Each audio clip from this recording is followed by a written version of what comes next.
years on the British throne. They are now the most famous royal family in the world and have prospered while other great dynasties have fallen. They've seen their relatives overthrown, murdered and exiled, overcome family feuds, fire and betrayal. And they have always followed one crucial rule: survive, whatever it takes, whatever the cost. The Windsors learned the dark art of survival in the days of war a century ago. They've never forgotten it. Now, Channel 4 can uncover their secrets with the help of family insiders, royal experts, and some of the most closely guarded papers in the world. We've combed through letters, diaries, government memos, confidential royal reports, and for the first time, cameras have been allowed into the Queen's personal family archives at Windsor. What we've found rips aside the mask of royal pomp to reveal the human frailties and the secrets of the family that built Britain's most powerful dynasty.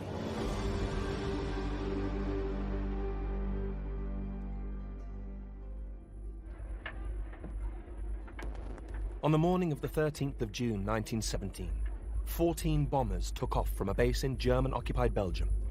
Their destination, London.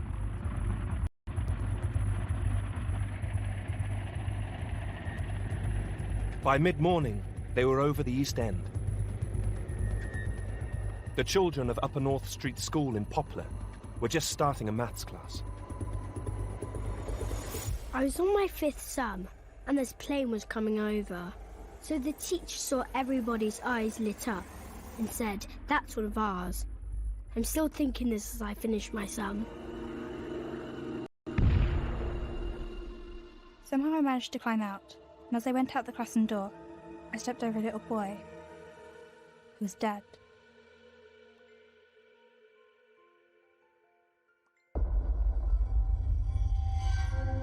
"18 small children were killed. Across London, 162 people died. This was something totally new. It was horrific. It killed children. It was plastered all over the newspapers, and the bombers that did it had the same name as the royal family. Gotha bombers. Saxe-Coburg Gotha. And suddenly, the royal house discovers that it has the wrong branding. Time to change.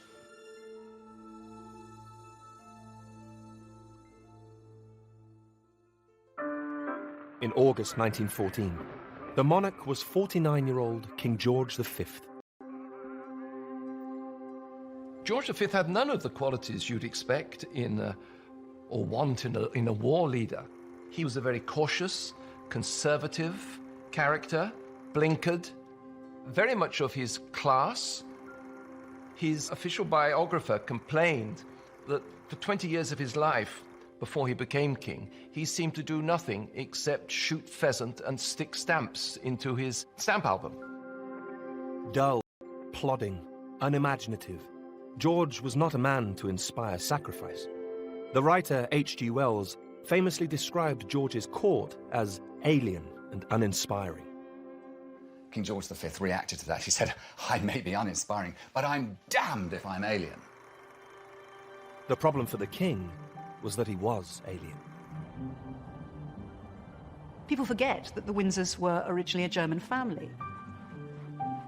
Queen Victoria was as German could be, spoke German as well as she spoke English, and married, of course, Albert of Coburg, another German. So that meant that Edward VII was also completely German. His son, George V, who's the first Windsor, was half German and half Danish, because his mum was Danish. So there's not a jot of English blood, technically, in them. 8 of Victoria and Albert's 9 children had married into other European royal families. Before the First World War, you have this massive of dynastic network, this monarchs' trade union, all Queen Victoria's grandchildren, great-grandchildren, all sitting on most of the thrones of Europe, marrying each other, cousins marrying each other, this huge family network. George was first cousin to both the Russian Tsar, Nicholas, and the German Kaiser, Wilhelm. George's wife, Queen Mary, was also German and spoke English with a German accent. King George V, all his relations spread across the thrones of Europe. And I think he probably began the First World War thinking that those family relations would be able in some way to bring a quick solution. And the aspiration was that it would only last a few months.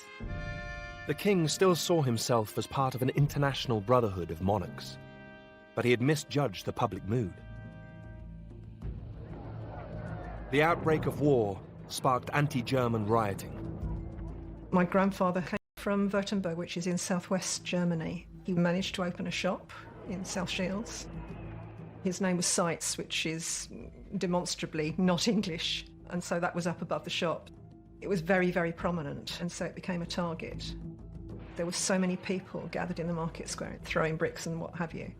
The younger children, down to my mother, who was 3. And so when the bricks started coming through the window, terrified. The king didn't realise it, but it became manifestly clear that everything German, even Dachshunds walking along the street, were being kicked by people.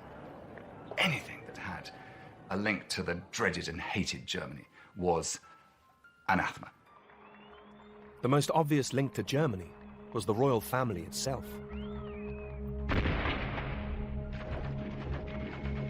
As casualties mounted, the government introduced conscription. A few months later, in the summer of 1916, British forces were decimated at the Battle of the Somme. The mood is changing. The public are just fed up with this war, and the number of people dying, and the privations, and the agony. People are not going to put up with this any longer. The old order, the great institutional monarchies of Europe, are themselves buckling. In March 1917, King George received terrible news. His first cousin, the Tsar of Russia, had been overthrown. It was a first blow to the international club of monarchs, and for George, deeply personal. As children, King and Tsar had holidayed together, and had always been close. George constantly writes in his diary, "I am devoted to Nicky," on several occasions. He felt Nicky was a real sort of soulmate, somebody who he could talk to. The king wrote a telegram to the Tsar. Events of last week have deeply distressed me. My thoughts are constantly with you, and I shall always remain your true and devoted friend, as you know I have been in the past.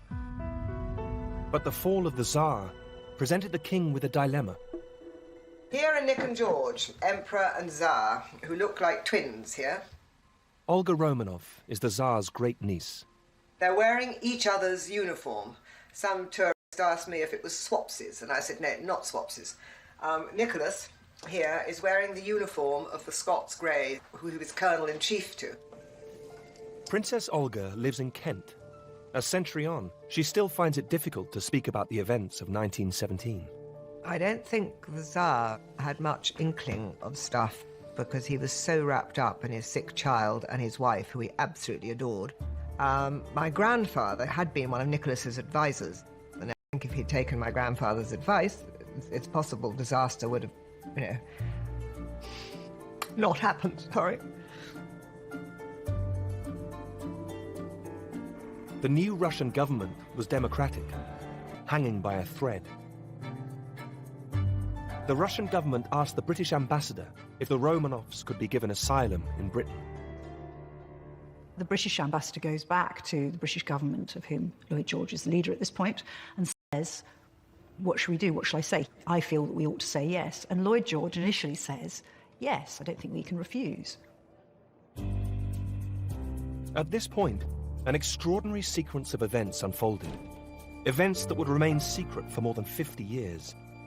At their heart stood King George's private secretary, Lord Stamfordham. Lord Stamfordham was my great-great-uncle. He was a very wily character, and I think he was probably one of the first courtiers to be PR savvy. He was monarchist through and through. He was dedicated to them. He was there, he saw it, to protect them from anything that went on in the world. It was Stamfordham's role to advise the king, and he feared the mood in the country. The fall of the Tsar may have horrified the royal family, but it delighted Britain's war-weary people, who saw the Tsar as a tyrant. Mass rallies were held, where socialists and republicans offered passionate support for the Russian Revolution. Stamfordham compiled a file that he gave the title Unrest in the Country. It contained newspaper clippings and letters he'd received from a network of informants. Stamfordham's top-secret file is now kept at Windsor Castle. Tens of thousands of records going back hundreds of years are kept here. And our cameras have been granted access to the Queen's own private archive. The Unrest in the Country file includes this letter from a Salvation Army colonel in Essex, which was typical of the type of information Stamfordham was receiving. I have noticed, since the news came to hand of the Russian Revolution, a change has come over a certain sector of the people in respect to their attitude towards the king and the royal family. A friend of mine saw written in a second-class railway carriage, "To hell with the king, down with all royalties." It is a panic that's going on, certainly a panic in the palace, which is beginning with Stamfordham, and I'm sure that he communicated that panic to the king. The king instructed Stamfordham to write to the government. His letters about the Tsar lay buried for half a century, but are now available at the Parliamentary Archives. For decades, people thought that the key decisions were taken by Lloyd George, the Prime Minister, and these documents reveal that this was not in fact the case. This is a letter from Windsor Castle dated the 6th of April 1917 to Arthur Balfour, who was the question of the Emperor and Empress of Russia coming to this country. His Majesty receives letters from people in all classes of life, known or unknown to him, saying how much the matter is being discussed. This is the second letter on the same day from Stamfordham to Balfour, and it shows the degree of agitation that's going on. The residents in this country of the ex-emperor and empress would be strongly resented by the public. The opposition to the emperor and empress coming here is so strong that we must be allowed to withdraw from the consent previously given to the Russian government's proposal. It's very significant, I think, the language that is used. King George V was a constitutional monarch who was supposed to take the advice of his ministers. Here he's using words like must and ought. In other words, he is attempting to instruct the government in the policy that it should pursue. Balfour capitulates as a result of this. He writes to Lloyd George and suggests that they probably ought to withdraw the offer of asylum. In Russia, the Tsar was oblivious to his cousin's decision not to provide him with refuge. Sorted my belongings and books, and the things I want to take with me if I go to England. But for the Tsar and his family, there could now be no escape.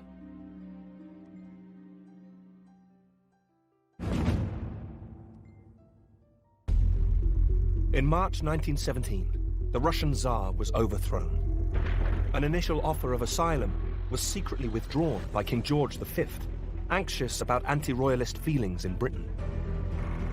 6 months later, the Bolsheviks seized power in Russia. The Tsar and his family were moved to this house in Ekaterinburg in the Russian Urals. Shortly after arriving, they were taken down to the cellar in the middle of the night and brutally murdered.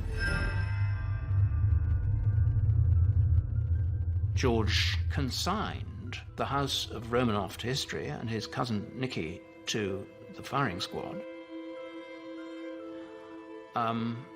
in order that the House of Windsor should survive.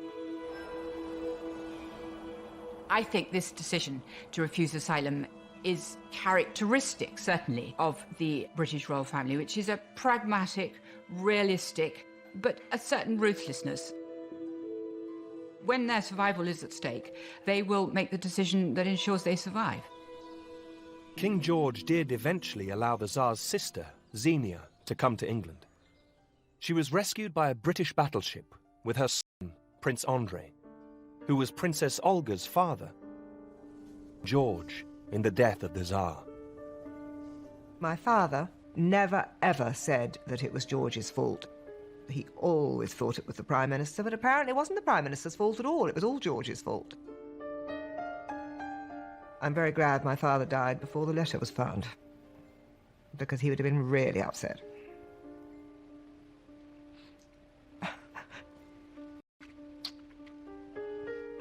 George, the Tsar, and my grandmother were great friends. They played together. They did things together. And eventually, George gave refuge to my grandmother and was wonderful to her. And used to put Queen Mary's nose totally out of joint. Was really, really nice to her. And I suspect a lot of that was guilt. George's ruthless abandonment of his cousin in April 1917 marked the death of the pre-war International Club of Monarchs. But for the king, a bigger challenge remained: to forge a connection with his own long-suffering subjects, now entering the fourth terrible year of war.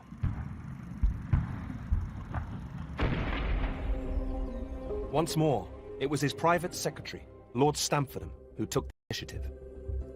In the spring of 1917, he wrote a historic memo, setting out his strategy for the future of the monarchy. We must endeavour to induce the thinking working classes, socialist and others, to regard the crown not as a mere figurehead, but as a living power for good, affecting the interests and social well-being of all classes. It was Stamfordham's particular insight, I think, that the British monarchy did not depend on the aristocracy, nor on the middle class, the second-class carriages, but on the acceptance and approval and ultimately the love of the people. If the top wanted to survive, it was the bottom layer that mattered most. Stamfordham encouraged King George and Queen Mary to do something British monarchs had rarely done before: to go out and meet the people. George is the first modern monarch.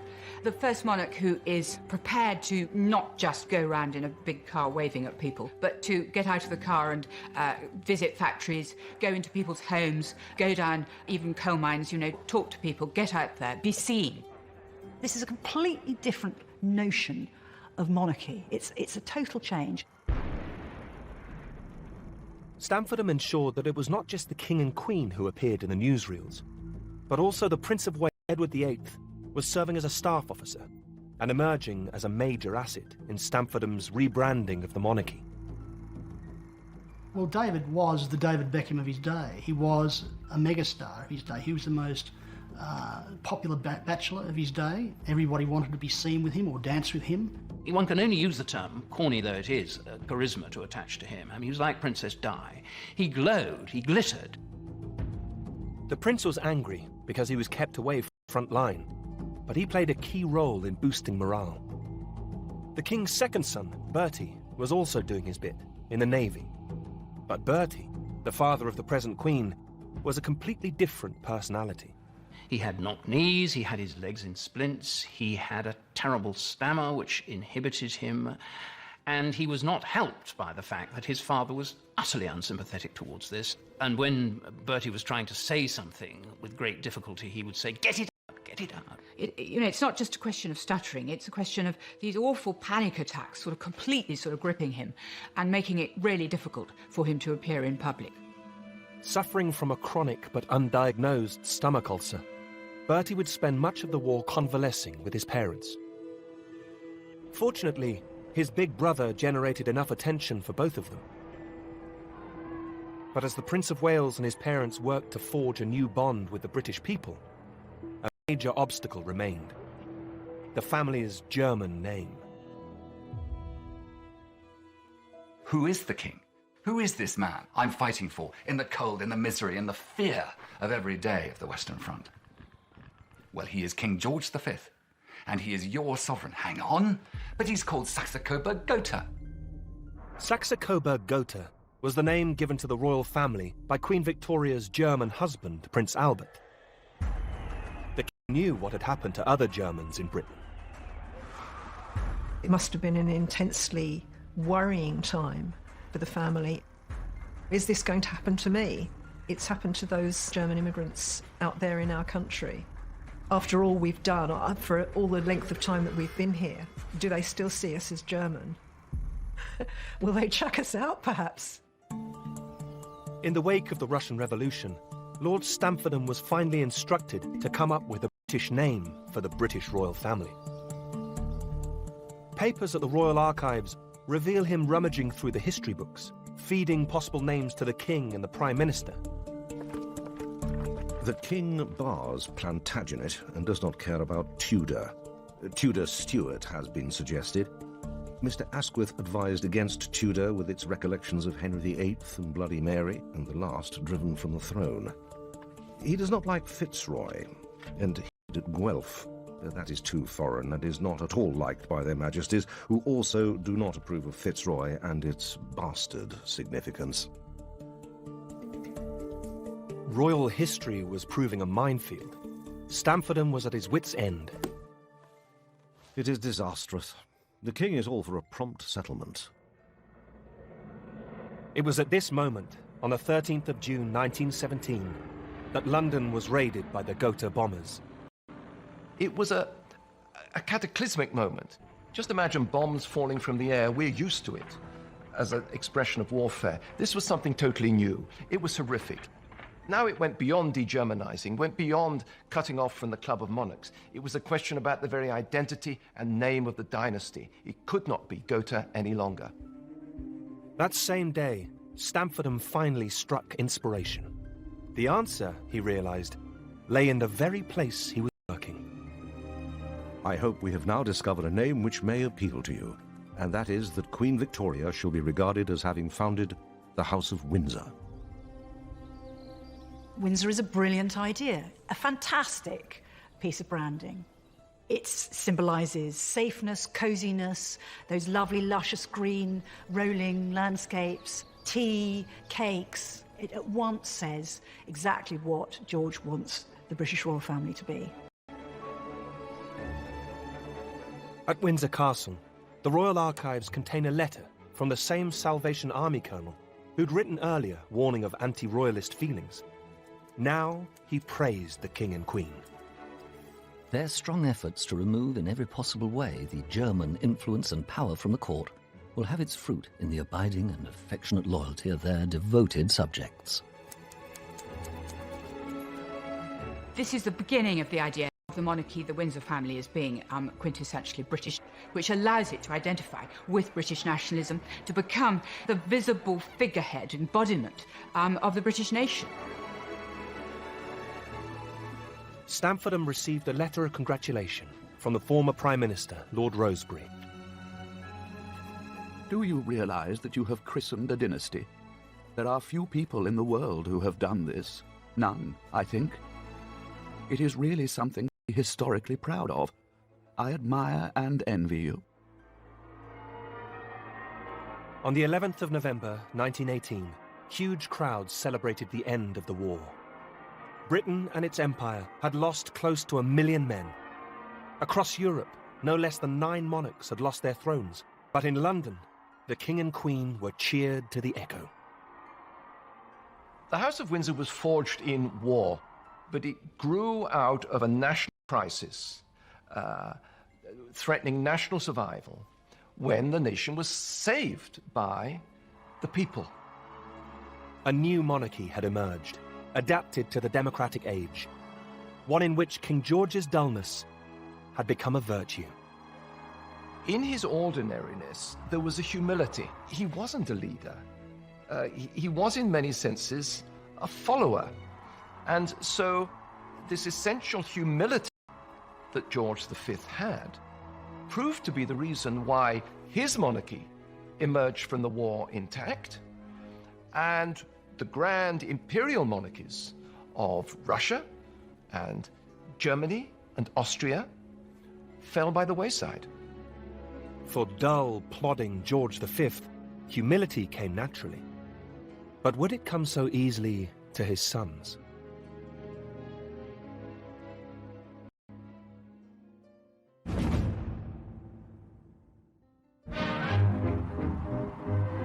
In the years following the First World War, the rebranded Windsor dynasty was hugely popular. The King and Queen continued their punishing schedule of public appearances. Their second son, Bertie, was starting to carve a modest niche for himself, although his stutter made public appearances a torment. I'm sure that we are all happy to feel that the generosity of His Majesty has set an example to all, and which has been widely followed throughout the country. But it was the older brother, David, Prince of Wales, who continued to attract all the attention, embarking on a series of headline-grabbing world tours. He is a kind of rock star prince. He's fabulously successful. In you know, crowds are sort of completely captivated. He became famous the world over. Here he was with his boyish, blonde good looks, and he became known in the press as Prince Charming, the adored Apollo. Everyone fell in love with him. On one tour, the prince shook so many hands, he was ordered by his doctor to rest his right hand and use his left. But beneath the surface, there were tensions. King George had been a distant, cold father. He did not know how to handle children, and he was gruff and aloof and bullying and intimidated them and enraged them. The relationship did not warm as his children grew older. To his children, he was austere. George V, for instance, took against his children when they started to press their trousers fore and aft, because he always pressed them from side to side. And he thought it was caddish, and also when they started wearing turn-ups. George V set these kind of standards, and he used to pick out these things. And whatever they did, he'd point out what they hadn't done right. His relationship with his oldest son was particularly difficult. By this time, David, the Prince of Wales, had begun an affair with a married woman, Freda Dudley Ward, the wife of a Liberal MP. His letters to her reveal that, for all his success, the prince hated the life that fate had given him. Each day I long more and more to chuck this job and be out of it. The more I think of it all, the more certain I am that really, the day for kings and princes is past. Monarchies are out of date. Though I know it's a rotten thing for me to say, and sounds Bolshevik. His letter to Freda from York Cottage, his parents' home on the Sandringham estate, at Christmas 1919, left no doubt how much he hated the place, and how much he missed her. I love you, darling, and you know it. How you mean absolutely all and everything to me in life. Nothing else seems to matter now. Not even my bloody job, of which I'm so sick. David's letters to Freda Dudley Ward are extraordinary in the way he expresses his hatred of the life that he's leading. I think basically his problem was that he liked the pluses of being a royal and not the minuses. He didn't like the duty aspect of it. He didn't like all the flummery, all the ceremonies that he had to go through, all of the sort of formalities which he found odious and tedious, all the sorts of things royalty do. He hated all that. What the Prince of Wales did like was parties.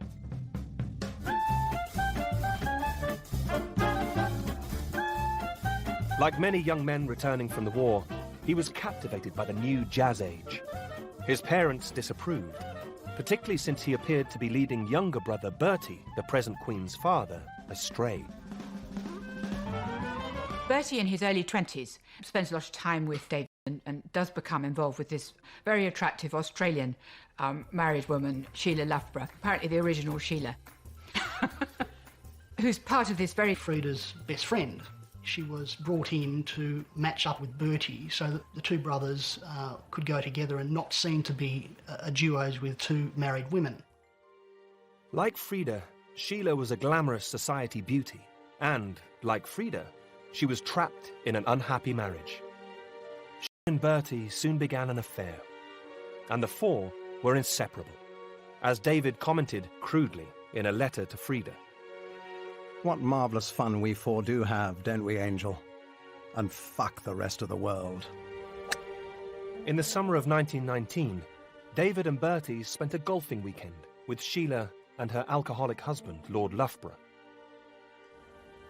David wrote about it to Freda. After tea, I managed to lure Luffy away on the pretext of wanting to play a few more holes of golf on the local course. so as to give Sheila a chance of being alone with Bertie. They said they were tired, and we left them. It's all so sordid, though. I'm sure Luffy doesn't suspect Bertie at all. The king did not approve, and demanded Bertie end his affair with Sheila. But he also dangled a carrot, as Bertie confessed to his brother David.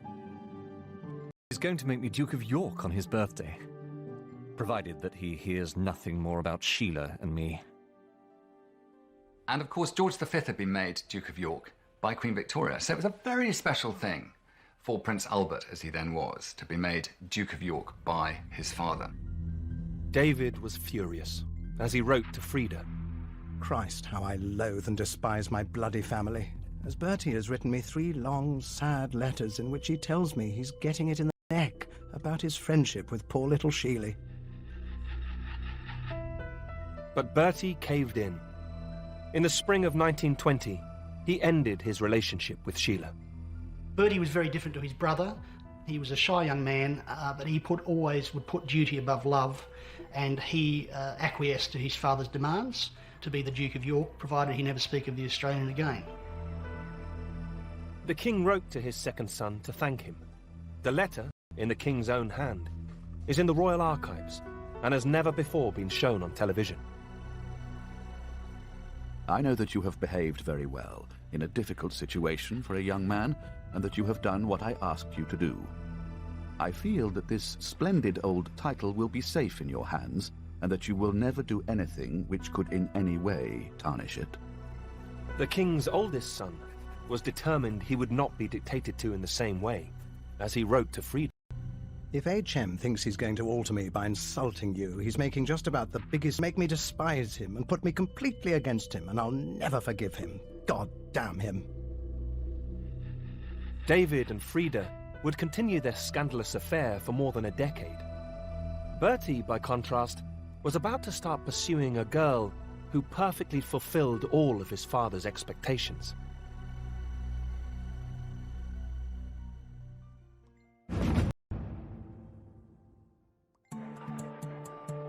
In the spring of 1920, the king's second son, Bertie, broke off his relationship with the married Australian Sheila Loughborough because his father had told him to. He was rewarded by being made Duke of York. Bertie now began to spend time at Glamis Castle in Scotland, where he had developed a new romantic interest, the 19-year-old Elizabeth Bowes-Lyon. Elizabeth Bowes-Lyon was the 9th child of the Earl of Strathmore, and the Strathmores went back into the Dark Ages practically. They were a very grand family with royal connections. They came from Glamis Castle, which was one up on the ordinary castle, which might have a ghost. It was haunted by a monster.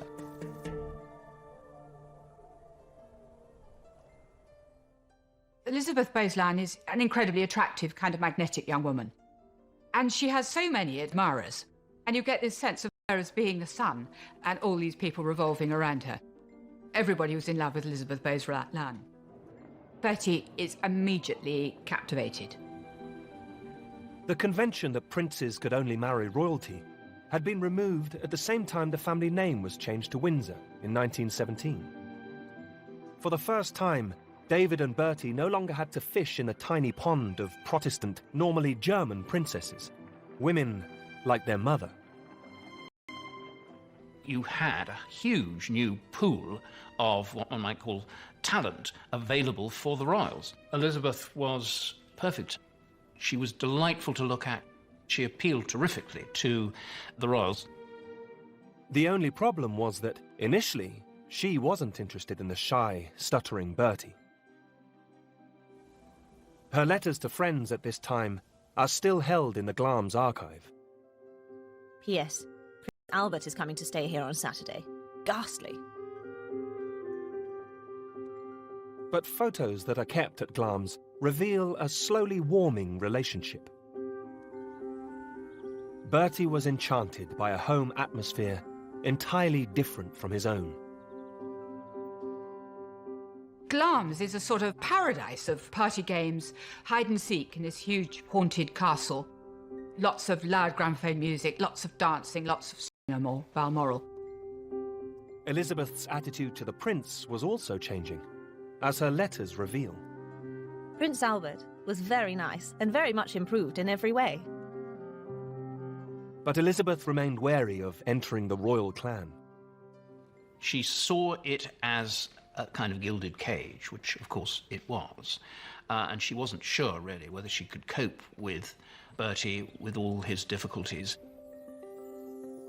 The photos at Glamis suggest there may have been another reason for her reluctance: the presence of a man called James Stewart.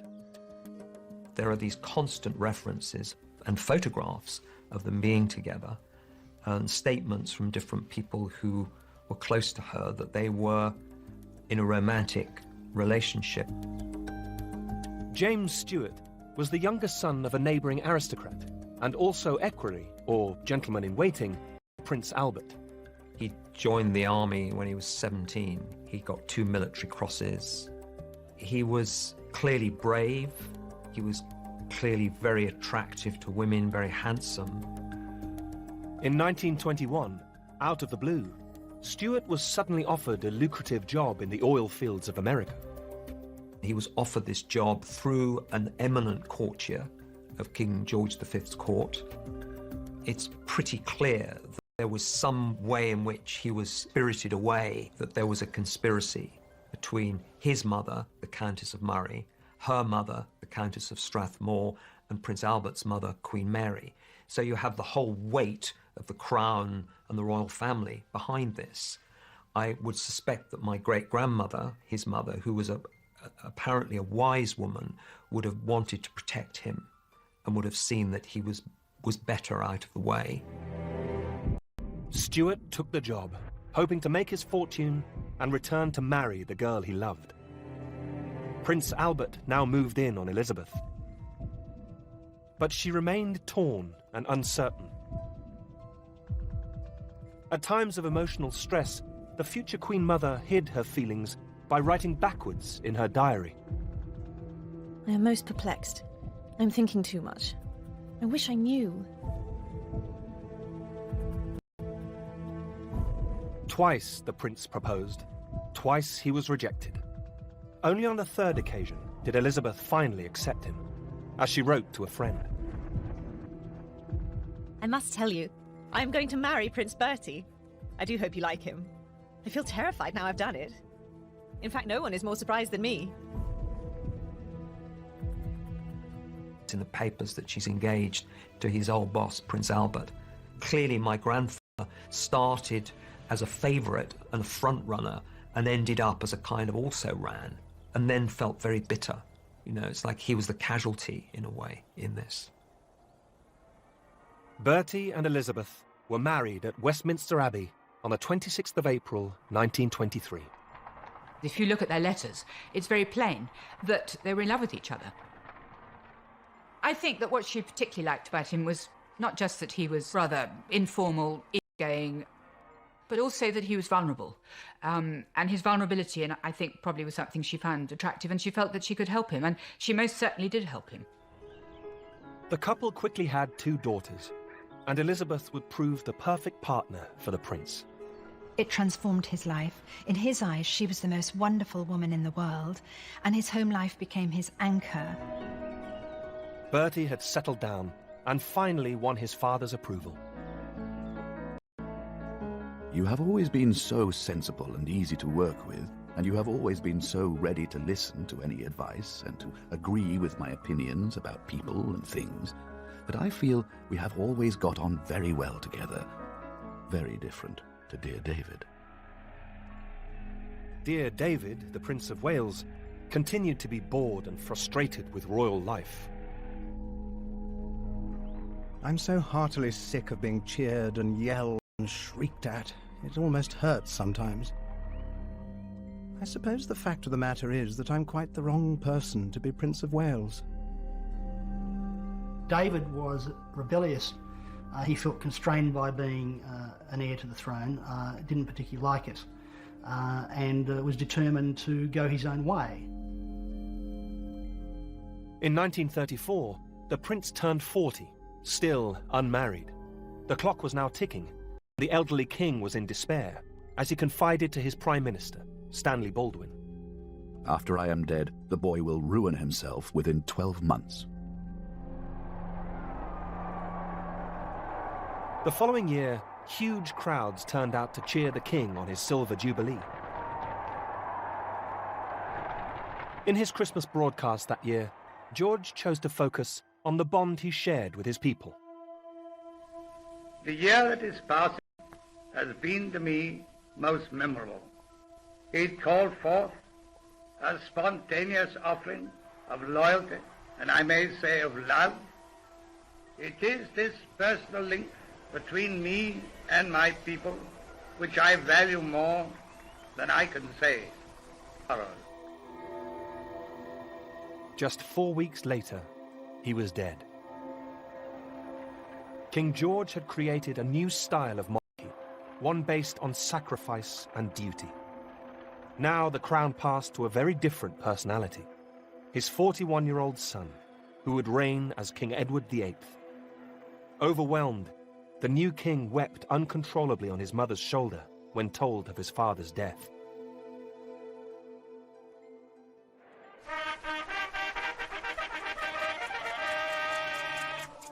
As he was proclaimed king, Edward broke with tradition by watching from the windows of St. James's Palace. God save the king! At his side, a mysterious woman. Her name, Wallis Simpson. Wallis Simpson was an American divorcee who'd married an Englishman and was a sort of social climber in London in the 1930s. She'd had a rather rackety youth. Her first husband was a drunk and violent, and she had chosen her new husband, who was called Ernest Simpson, because really she'd sort of come to the end of her resources. Edward had begun his relationship with Wallis in 1934. He'd jettisoned Freda Dudley Ward and appeared to come completely under the spell of his new American lover. I think that the delight of Mrs. Simpson for King Edward VIII was that she was totally lacking in respect.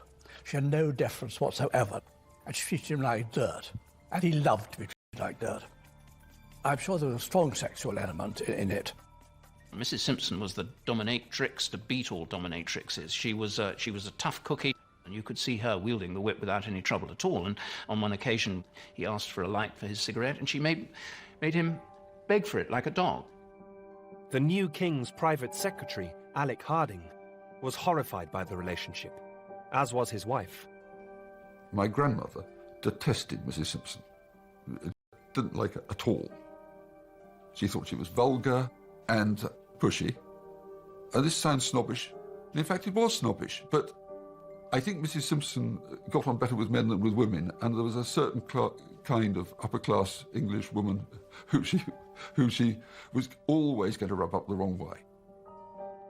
The new private secretary and others were also concerned about the couple's politics.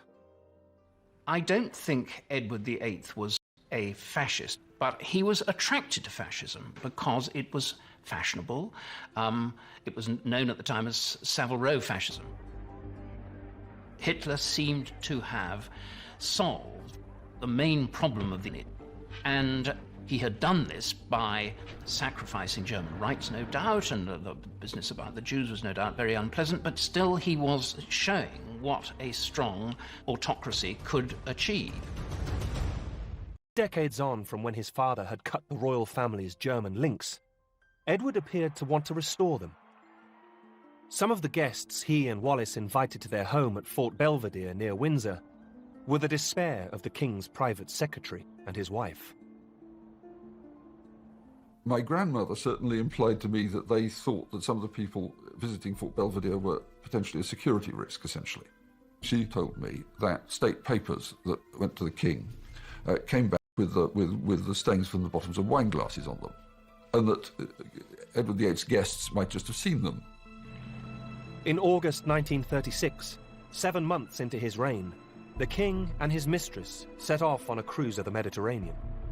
Wallis was about to divorce her second husband. But as head of the Church of England, Edward could not marry a divorcee. Pictures of Edward and Wallis were now being printed in papers and magazines around the world, everywhere apart from Britain. At home, the king remained hugely popular. When finally the Simpsons story broke at the start of December, the public was stunned. You know, people were just shocked. It's hard to get across today just how shocked they were. It was almost disbelief. At first, there was widespread support for the king. Elizabeth, the wife of the king's younger brother Bertie, wrote in desperation to Queen Mary. Every day I pray to God that he will see reason and not abandon his people. And it must have dawned on Bertie with the most inexorable sense of horror that the buck was going to stop with him. And he couldn't persuade his elder brother to stay on and do the duty which, after all, his generation had all been expected to do in the First World War for king and country. They'd laid aside everything. And here was the king choosing to follow his own romantic instincts over duty. Determined to marry the woman he loved, on the 10th of December 1936, Edward became the first monarch in British history to voluntarily abdicate. Shy, stuttering Bertie instantly became king. His reaction was identical to that of his brother 11 months before. He finally gets to Marlborough House where his mother is and breaks down. He weeps on her shoulder for an hour beyond a mother's consolation. At that moment, you know, the future king of Great Britain, Emperor of India, head of the Church of England,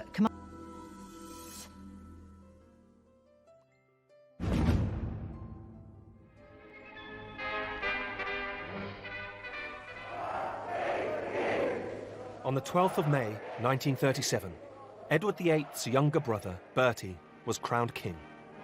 He took the name George VI in honour of his father. The new Queen, Elizabeth, could not forgive Edward and Wallis Simpson for the burden they had placed on the shoulders of her vulnerable husband.